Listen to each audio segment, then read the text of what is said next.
The amphitheater's in ruins. The seats that were there have been ripped out largely. Obviously, people have set a lot of things on fire. There's graffiti all over every standing building. There are weeds, and there are no landscapers and mowers going back there, so it looks sort of like the land is reclaiming the place. I mean, it's a real mess. I think the thing that killed it more than anything was greed. Greed on the part of Live Nation. They were making money from what I understand, but they wanted to make more money. And they didn't want to sell it when they could have because they wanted more money. So now they're stuck with this property that is falling apart and no one wants to buy right now. Someone would buy it if they're willing to lower the price. There are people who are interested in it, but they're not willing to lower the price yet. It's going to be vacant for a long time because, I don't know if this economy is going to turn around very quickly. We're going through a tough time economically. I guess we have to reassess our values. I know personally I'm spending less than I used to, so.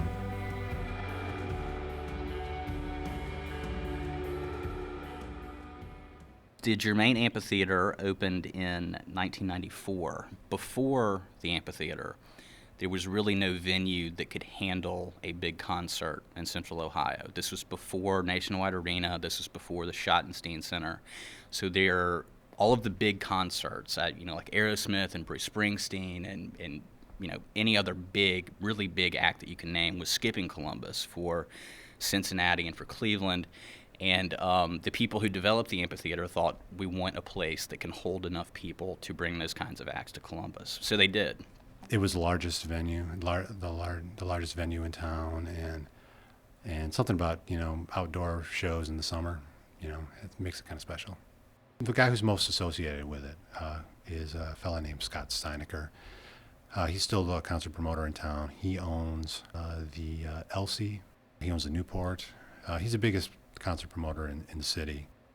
There were three people, essentially concert promoters, who developed it initially, but all of them sold their shares in '97, I believe, to what ended up becoming Live Nation. Live Nation owns it. Live Nation is this big entertainment conglomerate. They own concert venues, they own Ticketmaster, they are concert promoters, they have lots of venues, and so they own it, and they owned it when it was closed. Live Nation essentially put it on the market in 2006. So it's been closed now since the last show was in 2007. They never officially announced a closure, but there hasn't been a show since then.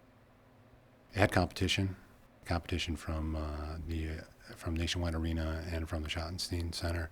There were these other venues that were actually nicer because they were inside and higher tech for these bands to go to, and so they did. There are other kind of similar outdoor amphitheaters. Blossom near Cleveland, Old Pine Knob in Michigan.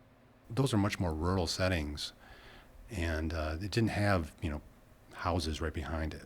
It didn't have shopping malls right next to it, so it made more sense as a concert venue. This property was always, from the beginning, was more suburban, was more valuable, and it seemed inevitably that it would change over time. It just couldn't last as a concert venue. It just wasn't in the right setting. Also, there were some changes in the industry. There aren't as many bands that can fill a big venue anymore. Because of the internet and because of the way that the music business is now, there are lots of bands that can draw 5,000 people. There aren't a lot of bands that can draw 20,000 or more. And so it just became financially impossible to keep the amphitheater open. In general, the way that the music business does not support amphitheaters right now. Amphitheaters hold a lot of people, and so you need to bring in a big main stage kind of act to fill up all of the seats. The venues around town are much smaller. The House of Crave, the Basement, the LC, which is a lot smaller. It's just kind of like a smaller version of that in the summer. It's a clever idea, and Steinecker was really sharp to recognize the way the industry was changing, and what he built was something that is kind of a combination between the Newport and the old Germain.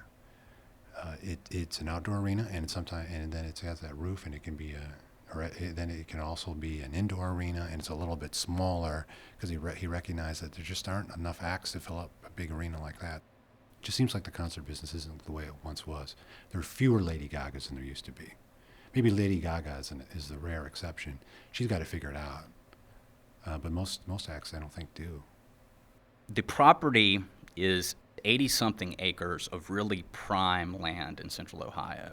Live Nation believes it is worth about $11 million to about $15 million. In this market, in this economy, nobody is going to pay that.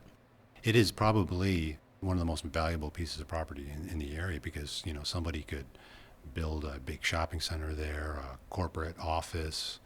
It's right off the highway. I think office is probably the thing that most people would want to see there.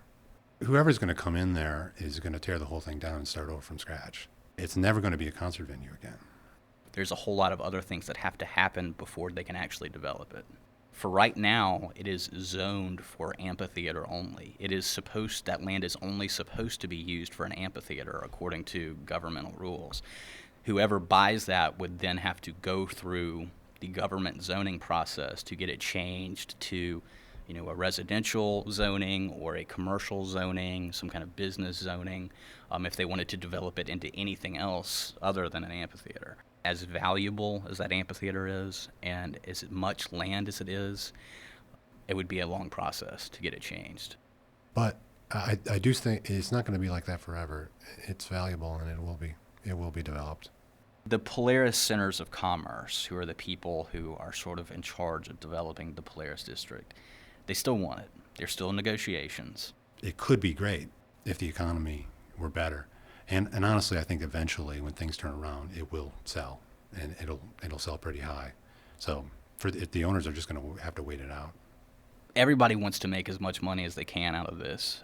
It's entirely hopeful. I mean, everybody who sees that place thinks there's a lot of potential there.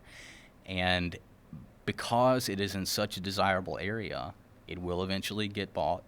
It will eventually be developed. Something will eventually happen there. It's just a matter of who gives first, Live Nation on the price or buyers who are willing to pay more. It looks sad, but there's a lot of potential development there. When the